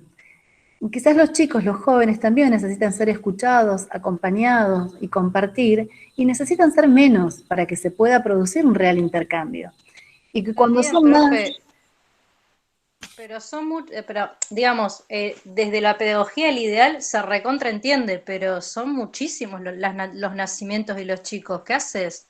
Un jardín con 80 aulas y poner un montón de docentes, o sea... No, la realidad dice, yo tengo, a ver, María, tengo datos estadísticos, por ejemplo, en la ciudad de Cipolletti, en la zona norte de Cipolletti, tenemos 2 centros infantiles, o sea, no vas a poder... sí. Bueno, entonces hay una realidad donde el municipio o educación no está trabajando para poder pensar las necesidades de la comunidad. Digo, se ha hecho el ejercicio del hacinamiento como la naturalización de los espacios educativos y están generando efectos totalmente adversos, porque aparte... Cuando no teníamos pandemia, los niños, inclusive muy chiquitos, iban a las 8:30 de la mañana y a veces estaban hasta las 5 de la tarde. Entonces digo, la pandemia vino a traer otra vez sobre tablas una discusión que tendría que haber estado antes, que la sobrepoblación y el dispositivo escolar con un hacinamiento y con la imposibilidad de que el adulto pueda crear un vínculo, es un espacio imposible. Es un espacio De para... hecho, profe, disculpe, esto era lo que pasaba, no sé, hace muchos años, me acuerdo un compañero hablaba de un informe de la UNCO, que esto que pasa ahora la sobrepoblación en los primeros años, y ahora se ve reflejado a todos los niveles, porque en los niveles tanto medio como en el primario, tenés aulas superpobladas y el docente se convierte como en un docente de facultad, que tiene 100 estudiantes, o sea, un ejemplo, y no llega a todos, y solo llega a 2 o 3 que son los que están enfrente. Entonces, tampoco eso es bueno. Digamos, muchos hablan del exterior, que en el exterior, pero tienen aulas de 12 chicos. Tengo un pariente que vive en Italia y me mostró una foto de un aula en Italia son de 12 personas. O sea, 12 chicos con un docente. Y no es porque no haya gente, ahí tienen mucha gente. Mira, yo a mis hijos, ellos están haciendo una trayectoria distinta en una escuela Waldorf y nunca, sí, no sé, o sea, ellos no tuvieron burbujas, no las tienen las burbujas, porque nunca hay más de 12 niños en el aula. Y la realidad es que hay una razón, hay estudios hechos para poder revisar estos números y pensar, bueno, hay que construir más escuelas, porque si hay más población va a haber que construir más espacios si queremos seguir educando de la manera en que está, y además se puede ser muy creativo también en las formas de educar, ¿eh? No es necesario tener encerrada toda la mañana una persona dentro de una escuela. Quizás a un joven menos. De hecho, por ejemplo, acá en Plotier, una escuela que tiene muchos años, hace poco, bueno, mi nene va a la escuela 60 acá en Plotier, que tiene casi 98 años, y nosotros nos quejamos porque en el patio construyeron un jardín. Tiraron árboles de casi más de 60 años. Entonces era como les quitaron el patio, ¿por qué no buscaron otro lugar? Habiendo tanto espacio, porque hay espacio, pero no, hicieron un jardín dentro de la escuela. Entonces todo el patio que tenían los chicos ahora ya no está disponible. Acá para mí lo que hace falta es inversión, tiene que haber inversiones reales en educación. No como hacen acá en Neuquén, parches, porque es lo que acostumbran a hacer escuelas con parches. Profe, a mí me parece muy interesante el debate que plantea y sobre todo esto, digamos, habría que reconfigurar inclusive el hecho del repoblamiento de las ciudades, o sea, los niveles de hacinamiento. Argentina, por ejemplo, un dato, tiene el 93% de la población en el 1% de su territorio. Sí, ya lo sé, a eso. En realidad, si quieren puedo hablar muchísimo. Hice una especialización en infancias y juventudes de América Latina con Claxo, y la realidad es que es una realidad latinoamericana, ¿sí? Latinoamericana que hay que revisar profundamente, y lo vamos a ir revisando con el programa porque a mí me interesa muchísimo esta temática. Bien, avanzamos con otro texto que es importante que hoy se los pueda presentar, así después lo pueden leer tranquilos.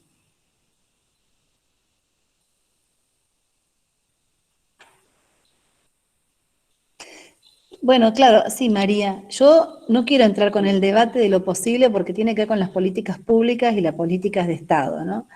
Pero yo creo que somos seres pensantes y como ciudadanos comprometidos con nuestra comunidad y con nuestras familias y con nuestros hijos, podemos empezar a ser agentes de cambio desde el discurso, desde el pensar, desde el reflexionar. Yo creo que no estamos pensándonos como Don Quijote yéndose a los molinos de viento, pero poder empezar a instalar otros discursos y otros discursos del cuidado sobre las infancias y las juventudes es también parte de la responsabilidad, ¿sí? Lo fáctico tiene mucho que ver con pensarnos distinto. Si nos pensamos como ganado encerrados en una escuela, va a ser complicado. Ahora, si nos pensamos desde la construcción de la subjetividad y poder compartir y poder capitalizar el tiempo para pasarla bien, y además construir relaciones vinculares donde los jóvenes sean felices y los adultos se sientan bien. Y bueno, es probable que la historia pueda ser otra. Pero no quiero entrar en pelearnos, no quiero eso, quiero que pensemos. Quiero hacer una pregunta. Este estudio que usted hizo, que me parece súper interesante respecto a replantear el tema de la cantidad de estudiantes o inclusive esto de las áreas multiedad, seguramente ha trabajado. ¿Tiene que ver desde la perspectiva docente o también las niñas piden como ser grupos minoritarios? Digo, porque ahí me parece muy interesante también escuchar si ellos quieren mira, yo te lo voy a pasar porque está editado en una revista de bioética de Neuquén. Se los voy a pasar para que lo lean, porque en realidad son los niños, los que ellas van notando, es que los niños van llegando felices al jardín, y antes se hacían adaptaciones larguísimas de semanas y semanas con los niños, y ahora lo que se está viendo, lo que empezaron a ver ellas, es que los chicos se quedaban chochos de la vida y no había que hacer ni adaptación. ¿Por qué? Porque en realidad, al ser menos, encontrarse cómodos, ser 7 niños, y con una terrible ganas de estar en otro ambiente que no sea la casa, bueno, todo mucho más sencillo. Esperen que lo encuentro y se los comparto. Es de la revista de bioética, de la última revista de bioética que sacó la provincia de Neuquén. Espérenme que lo encuentro y se los comparto. ¿La que es de Patagonia? Sí, sí, acá lo tengo. Ah, no, perdón, ese es otro. Espera.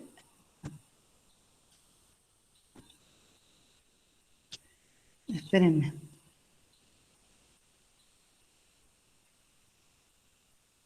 Bueno, espérenme que...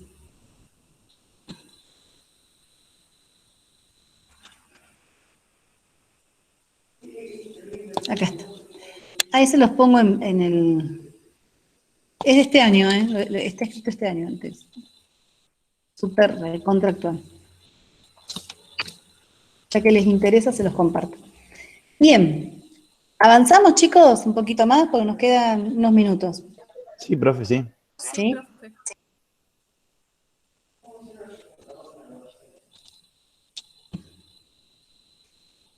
A la macana es que no se los puse. A ver, espérenme. Espérenme.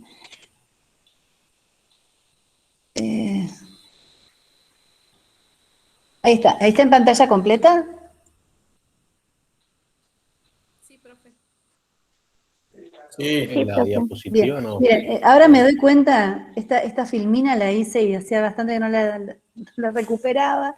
La hice hace ya unos 3, 4 años y me doy cuenta que está escrito los niños y está niño. Y en realidad, antes de subírselas a Pedco, lo voy a cambiar por el de niñes, o en realidad yo uso mucho el arroba, ¿sí? Porque la cuestión de género hace unos 4 años atrás me parece que no era tan importante como estaba siendo revisada hoy. Bien, dice las concepciones acerca de las niñeces, ¿sí? ¿Las niñeces existieron en todas las sociedades? Estamos hablando del texto de María Elisa Piso. Esperen que lo busco acá, lo tengo acá. Es un texto que se llama El niño como objeto de estudio de distintos modelos teóricos, ¿sí? Y es de María Elisa Piso. Entonces, ya vimos, ¿se acuerdan? La semana pasada trabajamos esto. ¿Existieron niñes en todas las sociedades? ¿Siempre existieron? Sí, profe. Lo que pasa es que no se les daba la importancia. Lo que no existía era el concepto de infancia, por lo que llegué a entender de los textos. Claro, en realidad, si no se puede nombrar, vieron que acá la palabra es lo que determina. Si no estaba nombrado, no estaba la categoría de infancia, ¿sí? Vemos que en la Edad Media eran adultos en miniatura, en algunas sociedades siguen siendo también invisibilizados, ¿sí? Si quieren leer a Susana Sosensky, ella dice, bueno, la América Latina invisibilizó a su infancia. La modernidad, cuando ponía a trabajar en los telares o en las industrias a los niños, invisibilizaba la infancia. Hoy también se invisibiliza el niño, ¿no? Cuando vemos que hay niños que están trabajando en condiciones indignas. Yo sé que hay espacios donde los mandan a levantar huevos, por ejemplo, ¿sí? A cosechar huevos de las gallinas. Lo hacen los niños, tienen las manos más chiquitas y pueden meterse más fácil, tienen como más afinidad con los animales. Eso, bueno, es una invisibilización de la infancia, o sea que no existieron, esa categoría de infancia no existió siempre y hoy tampoco existe todo el tiempo. Es una categoría que está siempre en tensión, ¿sí? ¿Se entiende? Bien. Bueno, volviendo un poco a lo que trabajamos la semana pasada, del interés por el estudio del niño, el nacimiento de la psicología evolutiva, fue un estudio que se realizó a la luz de la modernidad, desde la psicología evolutiva, desde las ideas de Darwin, sobre todo, que fue un gran observador y observó también a sus hijos y el desarrollo de sus hijos y sus sobrinos, y se puso al niño como un objeto de estudio, ¿sí? Así como el objeto de estudio eran las razas, las personas, los animales, las especies, se clasificaron las especies, bueno, en 1800, 1700, desde el laboratorio positivista, ¿no? Toda esa época fue una gran época de lo cuantificable y lo describible. Todo era cuantificable y describible. La estadística era la panacea de la ciencia positiva, ¿no? Bien, avanza. Eso llevó a la actualidad, o sea, viendo el ciclo vital, nos vamos a poder posicionar como en distintos modelos teóricos, paradigmas, ¿no? Paradigmas como propuestas epistemológicas que componen un conjunto de creencias y de conocimientos y de representaciones acerca de la vida de las personas, de la vida de los niños, desde dos modelos muy fuertes que tienen que ver con, uno es el modelo mecanicista, basado en esta ciencia positivista, ¿sí? Y otro es el modelo organicista o organísmico, basado en un modelo que tiene que ver con el ser humano como un organismo vivo. ¿Sí? Si la metáfora en el modelo mecanicista es la máquina, el hombre máquina, el hombre que se puede cuantificar, el hombre que se puede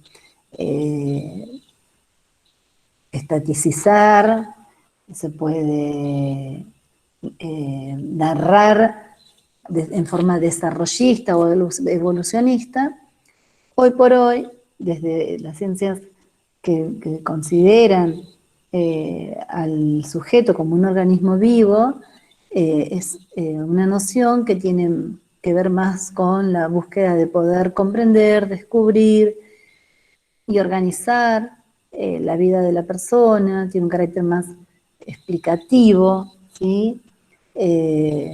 La metáfora tiene que ver con el organismo vivo porque el sujeto es activo y organizador de su propia historia. Avanzo un poquito más. Históricamente, si tenemos que ubicar, son todas posturas epistemológicas que conviven en la actualidad. El conductismo convive, el cognitivismo es una rama del conductismo y convive con las ciencias actuales, el estructuralismo y las teorías evolucionistas y el estudio del niño desde Freud, desde Vygotsky y de Piaget, convive con una perspectiva, por ejemplo, como la que trajimos hoy del ciclo vital, que es mucho más ayornada a la época, pero también estos distintos modelos explican las circunstancias de distintos puntos de vista. ¿Qué queremos decir? No estamos haciendo una pulseada por quién gana, si gana el conductismo sobre el cognitivismo, sobre Freud o sobre Vygotsky. Si no nos interesa esa pulseada. Lo que nos interesa es el aporte que hace cada visión, cada mirada al estudio integral del desarrollo del hombre, al estudio de la perspectiva histórica, contextual, del ciclo de vida del ser humano, ¿sí?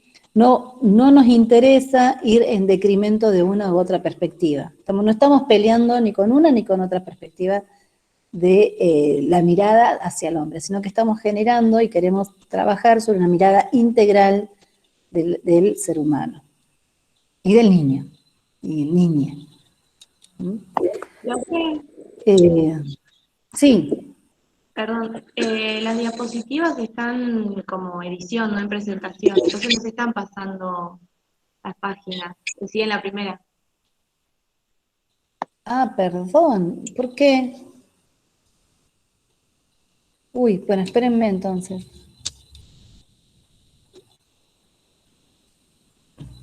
¿Y ahí?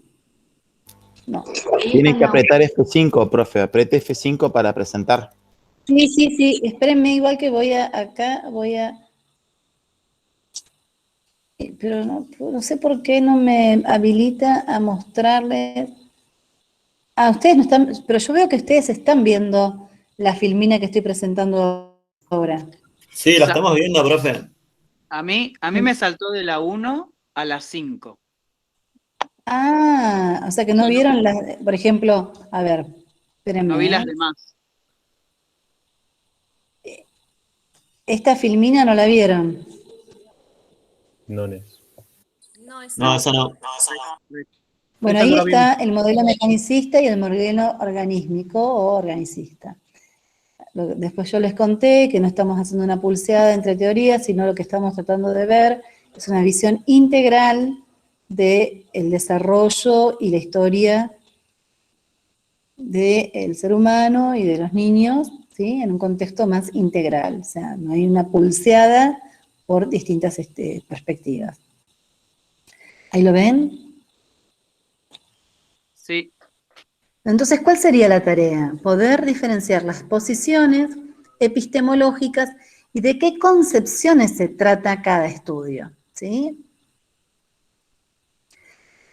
La invitación es a poder hacer un estudio de la psicología que se puede entender desde distintas entradas, desde la perspectiva del psicoanálisis, la perspectiva cognitivista, la perspectiva sociohistórica, psicogenética, sobre el ciclo vital, ¿sí? No estamos posicionándonos en una perspectiva para ir en decremento de otra, sino que todas nos hacen sus aportes, ¿eh?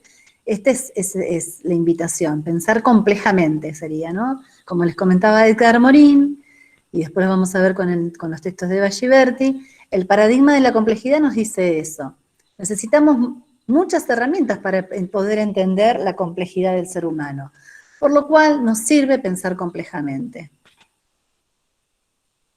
¿Bien? Bien. Dejo de compartir. La invitación es a pensar desde la complejidad. Bien, ¿se entendió? Creo que sí.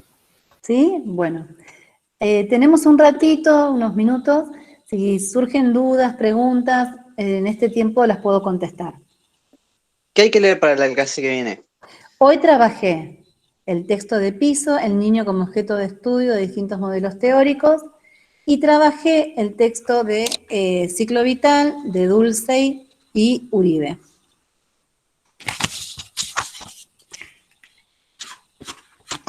Profe, ¿dónde va a subir las clases grabadas? En Pecto. Voy a abrir un tema que se va a llamar Teóricos y voy a subir todos los enlaces para que ustedes puedan escuchar los teóricos.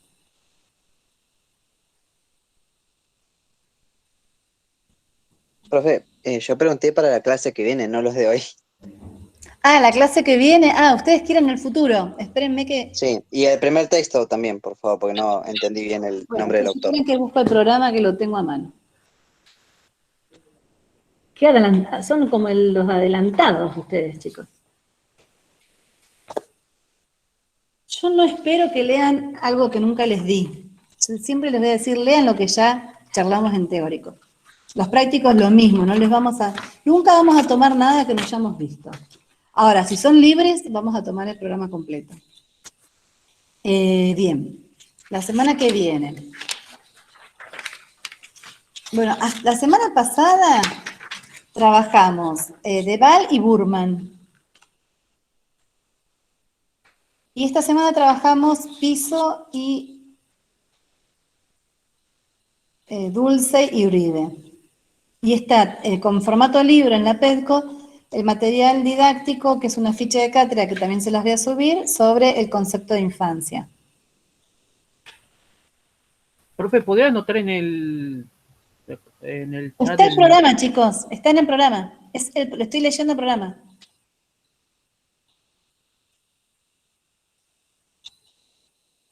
Bien. Profe, una consulta. Sí. De la bibliografía que está en el programa, ¿vamos a leer todo o hay alguno que es como un material extra? No, vamos a leer todo. No tiene optativa y la que hay es obligatoria. Buenísimo. Preguntaba porque teníamos un programa en otros años donde había una bibliografía recomendada como para complementar los textos. No tengo ninguna bibliografía recomendada. Lo que tienen son, si quieren sí leer y buscar fuentes que tienen que ver con la Convención de los Derechos del Niño, la Ley 23.849, la Ley 26.661, la Ley 26.206, después la Ley del CENAF y la Ley del Consejo de Niños y Niñas y Adolescentes, después 2 textos de UNICEF que están citados. ¿Qué más? El programa de ESI también está citado. Y sobre el Ministerio de Educación, sobre las pautas, sobre el diagnóstico, la medicalización y los tratamientos en el ámbito escolar. Todo eso está citado en el programa. La semana que viene voy a trabajar, para que ya si quieren, yo el lunes les subo los textos, subo toda la unidad 2. Voy a trabajar la crítica a la colonidad en 8 ensayos y contra la pedagogía de la crueldad y Ghiberti. Voy a trabajar primero esos 3, es bastante, pero voy a empezar a trabajar Segato y Ghiberti. ¿Nos puede escribir en el chat los nombres de los autores, profe? Rita Segato, Eva Ghiberti. Está todo en el programa, ¿eh?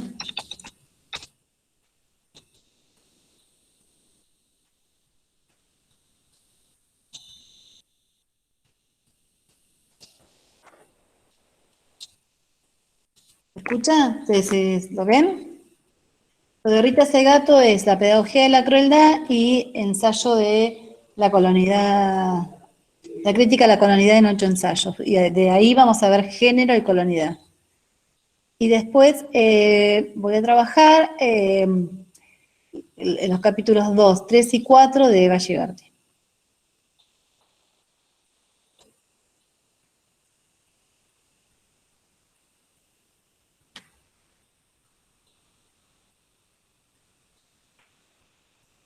Profe, ¿puede ser que el texto de Burman solo contempla los capítulos 1, 8 y 9? Solo el 1, solo el 1. No lean los otros capítulos. Ok. Es mucho más. Bueno, sí, Yo sí, lo porque tenía me pareció editado medio así, raro. subí todo, después me di cuenta que no, pero porque tampoco lo podía separar. O sea, lean solo el capítulo 1, que es lo que está citado en el programa.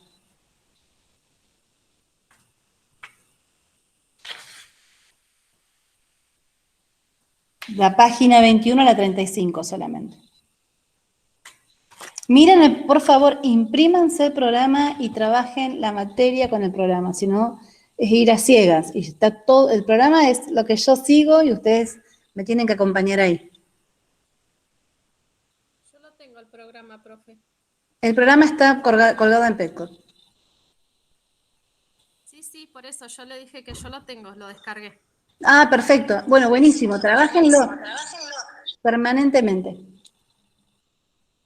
Bien, ¿alguna otra pregunta? Profe, yo tenía una última duda. En el caso de que las clases grabadas sean muy pesadas, ¿no sería más fácil subirlo a un Drive? No son descargas, son enlaces. No les va a pesar.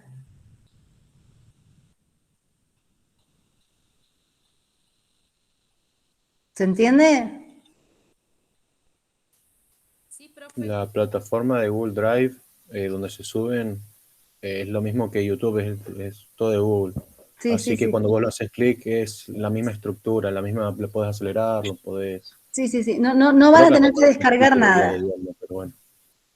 Perfecto. Sí, yo preguntaba como para ya tener las clases ahora antes de que... Había esperar a que un la estudiante vuele. que me escribió, yo le di mi número de teléfono la semana pasada para que se conecte conmigo y si quieren por ahí les puedo ir pasando todo vía WhatsApp. Había un estudiante que me escribió, yo le pasé mi teléfono.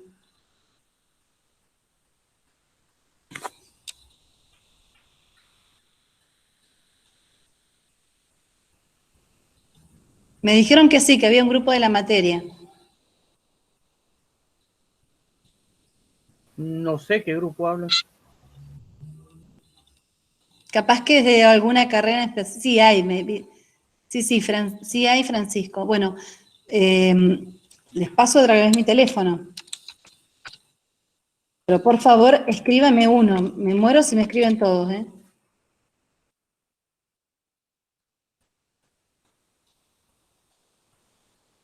Bueno, si me escribe uno, yo les voy pasando la información, así no tienen que esperar hasta el lunes. No tengo problema. Bien, ¿alguna otra pregunta?